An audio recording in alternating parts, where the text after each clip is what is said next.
5.653 like, centinaia di commenti, quasi 2.000 condivisioni, un post di denuncia in cui racconta la sua storia fatta di lavori, anzi lavoretti infami, regolarmente in nero, che per 10 anni è stata costretta ad accettare per mantenersi durante gli studi.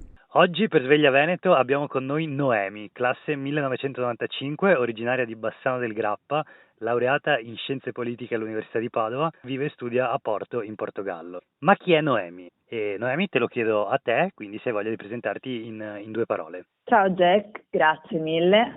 Devo dire già dopo Barnaba come ospite la settimana scorsa hai alzato l'asticella non di poco, per cui adesso cerchiamo di fare gli umili, insomma, ecco. Esattamente sì, non sono più una studentessa, fa anche un po' strano dirlo. È la prima volta che lo dico perché appunto ora sono neolaureata e sono una tirocinante, che è una categoria ancora più bistrattata. Esatto, sono laureata in Scienze Politiche e poi magistrale in Local Development, quindi Scienze Politiche però più concentrato sullo sviluppo del territorio locale e della sostenibilità. Sempre a Padova? E mi sono sempre a Padova, sì. Ok. E ora mi sono appena trasferita a Porto, dove sto facendo un tirocinio come assistente di ricerca presso l'università, in realtà l'Università di Aveiro, che è qui vicino, e con un professore che ho conosciuto qui in Erasmus 2 anni fa, perché sono già stata qui in Portogallo e me ne sono innamorata ed ecco, ho deciso di tornare. Benissimo, un tirocinio quindi pagato, giusto? Ho un tirocinio con una borsa Erasmus, quindi appunto la borsa come l'Erasmus per studio, però per tirocinio. Finanziata dall'Unione Europea. Ok, allora, il motivo di questa chiacchierata in realtà è che qualche mese fa, inizio giugno, tu avevi scritto un post su Facebook nel quale denunciavi, diciamo, le condizioni di lavoro inaccettabili, in nero, che hai conosciuto nella tua, se posso permettermi, breve vita, nel senso che sei giovane, più giovane di me, e queste condizioni che sono purtroppo la norma, come sappiamo, per molti giovani, ma non solo. Allora, leggo alcune frasi da quel post che è diventato poi virale. Iniziava così: il mio primissimo lavoretto è stato un rifugio in montagna sopra Bassano, avevo 16 anni, 4 ore di servizio, mezz'ora di strada per andare, mezz'ora di strada tornare, 20 euro in nero. Questo è il post appunto del 2 giugno di quest'anno. Poi fai tutto un elenco di lavori e lavoretti appunto in nero, sottopagati, una specie di bestiario dello sfruttamento, e se non sbaglio soprattutto nel settore della ristorazione. Sono 10 anni che lavoro, ma avrò sì e no 3 mesi di contributi, avevi scritto, e una quindicina di lavoretti infami, no? Così li hai definiti, e solo un contratto, solo per uno di questi 15 lavoretti c'è scappato il contratto. E niente, poi tiravi le conclusioni e dicevi che appunto dopo 10 anni di esperienza e alla quasi seconda laurea devi ancora aver paura di andare da Tony Pizza a chiedere quante ore devi fare, quanto ti paga, come se ti facesse un favore, insomma. E poi però dicevi, diciamo, per il riscatto siamo ancora giovani, abbiamo sempre avuto il diritto di pretendere qualcosa, un contratto, condizioni umane, trattamento economico dignitoso, rispetto. Non permettete mai a qualche imprenditore di farvi credere che meritate meno, perché è letteralmente il minimo sindacale. Allora, l'ho fatta fin troppo lunga, volevo chiederti cosa ti ha spinto a scrivere questo post appunto il 2 giugno di quest'anno. Allora, è molto semplice in realtà, mi è successa la cosa che mi succede più di frequente quando guardo un telegiornale, tendenzialmente, cioè arrabbiarmi, Certo. perché c'è stata la prima ondata di ristoratori, diciamo, nella vera e propria riapertura post-era pandemica, se la vogliamo chiamare così, in cui ha cominciato a diffondersi questo modo di dire per il quale i giovani si erano abituati al divano durante la pandemia, non avevano più voglia di lavorare, e specialmente le parole di un imprenditore milanese che sono risuonate molto: se dovete venire a un colloquio a chiedermi quante ore devo lavorare e quanto mi paghi, non presentatevi neanche. Certo. E a me questa cosa ovviamente ha fatto uscire di testa, perché è quello che è sempre successo. Quel post racconta esattamente tutto quello che io ho fatto. Allora, io sono nata in una famiglia di lavoratori tutto tranne che benestante, quindi ogni euro che entrava in casa era sudato, e ringrazio i miei per avermi messo questa grandissima cosa, per cui diciamo che ho dovuto iniziare a lavorare abbastanza presto, sia perché ne avevo voglia, volevo permettermi le mie cose, sia appunto perché ce n'era bisogno e per non gravare poi sui miei genitori, tanto che poi io ho fatto l'alberghiero, per questo ho lavorato più nella ristorazione. E questa cosa, specialmente da parte di noi studenti di quell'alberghiero lì, cioè non di quello, di tutti poi io immagino, perché alla fine è un istituto professionalizzante che fortunatamente ti dà delle opportunità di lavoro, perché si fanno 2 tirocini all'interno dei 5 anni. Uno di questi è stato proprio uno dei lavori più infami che io ho fatto, perché al compimento dei 18 anni, in quinta potevamo fare il tirocinio estivo e chi voleva poteva fermarsi a fare la stagione. Ora, noi abbiamo fatto il nostro tirocinio di 1 mese e poi 2 mesi di stagione. Tirocinio quindi gratuito, pagato?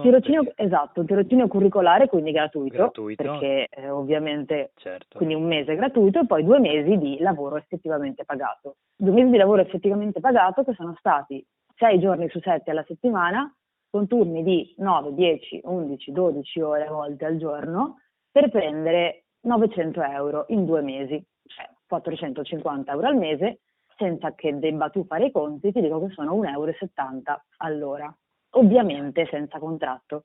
Quindi, e poi appunto qualcuno ci è venuto a dire sì, però avevate l'alloggio. Sì, però avevamo un letto a castello in 4 persone in una stanza di 7-8 metri quadri, cioè delle condizioni insostenibili, ma che a quell'età lì ti fai andare bene, perché la ristorazione è sempre stata questa cosa qui. Ora, ho parlato dei miei prima perché mia madre ha lavorato nella ristorazione per 30 anni e poi ha deciso di smettere perché ne aveva abbastanza e io la capisco già. E mi ha sempre detto questa cosa, cioè tu se vuoi fare questa cosa devi fare la gavetta, devi funziona così. Esatto, è esattamente così che funziona. E tu arrivi ai primi datori di lavoro e parli di un contratto, questi ti ridono in faccia, ti dicono vabbè lo sai che qua va un po' così. E se tu provi ad alzare la voce, perché poi dopo il post, no, qualcuno mi è venuto a dire ma perché tu non ti sei imposta, perché non hai richiesto quello che potevi richiedere? Perché questo mi lascia a casa. Certo. Cioè tu non ti fai andare bene le mie condizioni? Io ne trovo migliaia di studenti come te, per cui non è, cioè è letteralmente sfruttamento e ricatto e quello che vogliono chiamare come gavetta, per cui... Tu sei anche andata in TV, giusto, a raccontare questa storia dopo? Sì, in realtà è stato molto divertente, dopo appunto sei il post diventata famosa? Molto... avrei voluto che diventasse famosa più l'idea che la persona, però a quanto pare non è servito abbastanza, anche perché un'altra cosa che mi ha fatto abbastanza arrabbiare è che appunto sono andata alla 7 per fare esporre questa storia, diciamo, e avevo un confronto che poi non è stato un confronto perché non mi hanno dato la possibilità di rispondere di nuovo, ma c'ero io, c'era un rappresentante dell'associazione dei ristoratori e 2 esponenti politici di cui non serve che diciamo di quale parte, perché non è davvero importante. La cosa che è successa è che io ho parlato di questa storia e il primo a rispondere è stato il ristoratore, che ha detto mi dispiace molto, mi sento vicino alla storia e mi dispiace tanto che tu come tanti altri abbiate dovuto vivere questa cosa, però personalmente mi sento di dissociarmi e dico che io ho sempre fatto i contratti, ho sempre fatto tutto, certo. Ecco, io vorrei che almeno ci fosse l'onestà intellettuale di prendersi le proprie responsabilità e rendersi conto che sono 20, 30, 40 anni, non lo so neanche io quanti, che quel settore, ma come ce ne sono poi altri, io ho l'esperienza in questo, quindi parlo di questo, in cui si sfrutta letteralmente chi ha bisogno di lavorare e è arrivato penso il momento di dire basta. Esatto, era un po' questo il senso del tuo post. Allora volevo chiederti, visto che sono passati alcuni mesi da quel 2 giugno, e peraltro festa della Repubblica Italiana, sì. Ma coincidenza casuale immagino, ma volevo chiederti, Sì. È cambiato qualcosa poi da quel 2 giugno secondo te, oppure no? Allora, ti dico, ero molto felice all'epoca perché la discussione aveva preso piede e tra l'altro moltissime persone mi hanno scritto in privato dopo quel post dicendomi grazie per aver portato avanti questo punto di vista, perché anche io ho vissuto la stessa cosa e perché siamo in tanti e perché è finalmente ora che si parli di tutto questo. E se ne è parlato un po', se ne è parlato abbastanza, ma diciamo che poi l'estate è arrivata e ovviamente nell'estate non so quanti stagionali siano stati sfruttati perché è la categoria più bistrattata dell'universo e questa cosa sì, sì, sì, sì, sicuramente, perché si fanno bei soldi, quindi le condizioni, cioè quelli che vengono definiti poi, no? Però in condizioni disumane, quindi poi non so quanto ne valga la pena. Ma vabbè. Quindi no, ovviamente a livello di essere cambiato qualcosa non è successo. Io sono contenta che finalmente il salario minimo sia un punto all'ordine del giorno. Spero che possa anche andare avanti perché da questo, ma è una cosa, ma ci sono anche tutti i contratti di categoria che funzionerebbero se solo fossero applicati. Certo, poi il problema è che nel nostro paese è vero, c'è una contrattazione collettiva nazionale molto importante, ma adesso non ricordo non ho il numero preciso, sono centinaia comunque i contratti collettivi nazionali Sì, e questo sì, sì, sì. permette poi alle aziende, agli imprenditori in molti casi di scegliere, come dire, il contratto più conveniente e quindi in qualche modo di aggirare anche questo aspetto. Infatti comunque del salario minimo volevo parlarne con te e volevo chiederti, per ora si tratta, cioè, sostanzialmente almeno a me sembra un miraggio, comunque una cosa ancora molto lontana nel nostro paese, mentre in Europa, per esempio, in altri paesi europei è la norma con diverse diciamo paghe orarie minime, ma comunque ecco almeno c'è. Secondo te questa misura, mi hai già in parte risposto, del salario minimo potrebbe avere un impatto positivo, diciamo, nel tuo caso, a migliorare la tua vita o comunque più in generale a tutelare chi citando Maurizio Landini, segretario della CGIL, chi per vivere ha bisogno di lavorare. E col salario minimo questa vita sarebbe un po' migliore oppure no? Penso che sarebbe migliore di gran lunga, specialmente se partiamo dalle cifre di cui stavamo parlando prima, voglio dire, c'è ancora gente che lavora per 40-45 ore alla settimana e prende poche centinaia di euro al mese, pur avendo un contratto, perché qui poi non è solo la questione dell'essere in nero o non essere in nero. Nel momento in cui hai un salario minimo e hai un contratto non puoi andare sotto quella cifra, per cui almeno la dignità del lavoro, perché veramente il lavoro senza dignità è sfruttamento. Certo, una delle critiche poi che viene fatta infatti al salario minimo è questa, io la trovo poco convincente, ma insomma dimmi anche tu cosa ne pensi, e cioè che appunto il salario minimo poi favorirebbe il ricorso al nero per evitare, appunto per poter pagare meno, tra virgolette. Appunto, Ma guarda, questa cosa succede già, cioè la gente non ha bisogno, cioè i datori di lavoro infami non hanno bisogno di dover evitare il salario minimo per ricorrere al nero, per cioè cui chi vuole pagare a nero già lo fa, quindi. sì, non penso che cambierebbe di molto la cosa, specialmente in una realtà in cui comunque sempre di più stiamo pretendendo di essere regolarizzati. Per cui penso che sia veramente una critica basata un po' sul niente.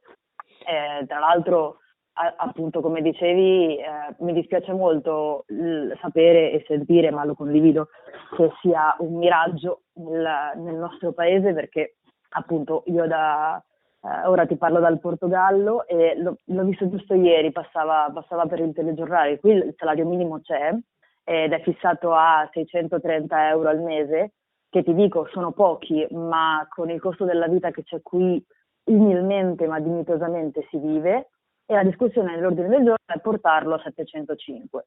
Ecco. Per cui se ne parla, si continua a lavorare su questa cosa e non hai idea di quanta gente prima della mia partenza mi abbia chiesto anche un po' timorosamente ma quanto è indietro come paese il Portogallo? Ecco, tanto così. Evidentemente su questo, come su mille altre cose, dai diritti civili veramente a tutto. E io invito a guardare fuori dai nostri paraocchi nazionali e farci delle domande, perché rispetto al resto dell'Europa stiamo messi male male. Vale. Ecco, vedi, forse anche a questo serve l'Erasmus e quindi bene che... Ti faccio un'ultima domanda Esatto. e tornando qui invece a,